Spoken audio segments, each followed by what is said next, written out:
Welcome to GED Mastery. Let's talk about ecosystems. So there's a couple key words that you need to know for ecosystems in science. The carrying capacity is the maximum number of organisms that an ecosystem can support, or that a certain environment can support.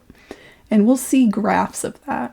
For energy transfer in ecosystems, you have to know that only 10% of the energy is available for transfer from one trophic level to the next. And we'll see examples of this too. And what's a trophic level?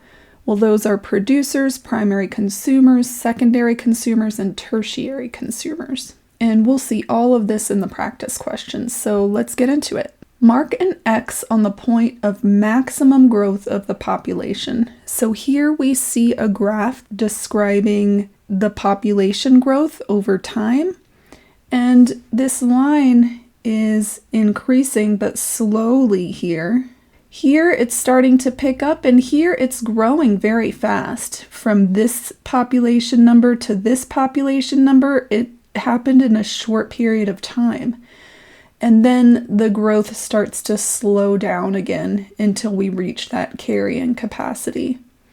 So what's the point of maximum growth? When is it growing the fastest? It's going to be right in the middle here. And you can also remember that the maximum growth is going to be about half of the carrying capacity. So if the carrying capacity is here, half of that would be right around here too. In which trophic level is the greatest amount of energy available? So if you have seen a pyramid of these, this can really help clarify it for you. The producers would be down here, and that's plants, things that make their own food through the process of photosynthesis. That's why it's called producer, because they're producing their own food. And then we get into the primary consumer, and then the secondary consumer, and finally the tertiary consumer. Tertiary means third. You can see in this pyramid that the producer takes up the most amount of space, so that's a clue to you too. And then remember that the amount of energy that goes up to the next trophic level is only going to be 10% each time. So the primary consumer is able to access 10% of all that producer energy, and the secondary consumer is only able to access 10% of the primary consumer's energy, and the tertiary consumer is only able to access 10% of the secondary consumers. So the most energy is available here in the producers. Approximately what is the carrying capacity of the organism described in the graph below? Okay, so we see the growth is really picking up here, and then it goes up and down at this point in the graph. So it's oscillating around that carrying capacity. So we probably want to have a line right through the middle of these peaks and troughs. 5 is kind of at those peaks there, so that's a little too high. And 4 is kind of at the troughs. So if we made a line at 4.5, that would probably go through the middle of those peaks and troughs, and that's the carrying capacity. It's going above and below that. Now, if we look at the label of the graph here, it says that these numbers are in the thousands. So it's not just 4.5, it's 4,500. It's between 4,000 and 5,000. In an ecosystem, the apex predator is the bald eagle. The bald eagle feeds on salmon. The salmon feed on mayflies, and the mayflies feed on algae. Out of these organisms, which is the primary consumer? So remember that it goes producer and then primary consumer, the first consumer of the plants. So what is the producer here? Well, the only plant I see is algae, and so the primary consumer would be the organism that eats that algae, and it says mayflies feed on the algae. So we have our answer there. The mayfly is the first consumer. If there are 10,000 joules in the producer trophic level, how many joules would be available to the secondary consumer? Okay, so the producer is the very first one. It's on the bottom. And we can make a little pyramid for ourselves here.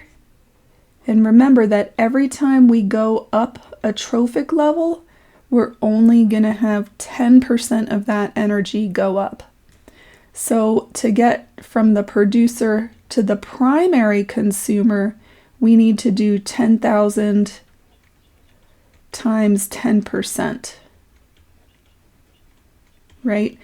And if you're going to use your calculator, make sure that you're hitting that percent button, or remember that 10% means 10 divided by 100, so you could do that first, or you could just move the decimal back 2 places and get 0.1.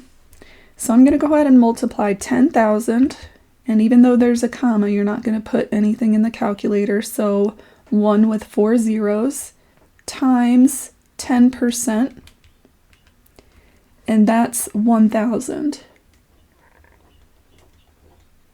So now I got from the producer level to the primary consumer, but they want us to go one more to the secondary consumer.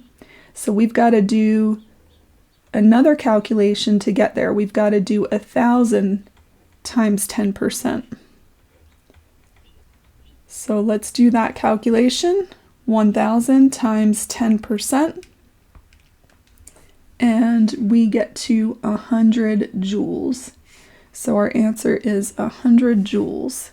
If we look at this pyramid here, we can see that we're just removing a 0 every time. So that could help too. In an ecosystem, there are grasses, insects that feed on the grasses, rodents that feed on the insects, and foxes that feed on the rodents. What event would cause the greatest change in the ecosystem? So remember that the producers, the grasses, are the base of that pyramid. So if the base of the pyramid falls apart, that's where everything gets its energy from, indirectly or directly. So if something happened to the producers, that would cause the greatest change. So let's look and see our answer choices. Increased hunting of foxes. Well, taking something from the top would not affect it the most. And decreased hunting of foxes, we're still looking at the top of the pyramid here. Spraying of insecticide, well, we're looking at the primary consumer there, not the producer. Long-term drought that kills grasses. There we go. That's going to affect the bottom of the pyramid, so it's going to have the greatest effect. Which of the following could increase the carrying capacity of an ecosystem for a particular organism? Let's look at our answer choices. We have food scarcity. If there's less food, that would decrease the carrying capacity. It would only be able to hold a smaller amount of organisms, so that's not what we're looking for. We're looking for something that will increase the carrying capacity. Increased numbers of predators. If you have more animals hunting the organism, that's also going to decrease the capacity. Increased habitat space, that could be it, because if you have more space for habitat, you could produce more offspring, so that could potentially increase the carrying capacity. More severe winters would probably lead to food scarcity, so that would not increase the carrying capacity. So our answer is C. According to the following food web, which organism is a tertiary consumer? Okay, so we're looking for producer, and then primary consumer, and then secondary consumer, and then tertiary consumer. So we want the organism who's farthest away probably from the producer. So let's take a look at this food web. we've got grass, and the arrow doesn't mean that the grass is eating the beetle. It means that the beetle is eating the grass, and the energy from the grass is going into the beetle. Then the beetle gets eaten by the jay or the mouse, so the energy from the beetle is going into those other organisms. And finally, the hawk eats the jay or the mouse. So the energy from the mouse and the jay go into the hawk. So the grass is the producer, the beetle is the primary consumer, the jay and the mouse are the secondary consumers, and finally we have the hawk as the tertiary consumer. So that's our answer. And the deer, we don't have a predator for the deer here, but we only have the deer as a primary consumer. Let me know what you think in the comments. You've got this.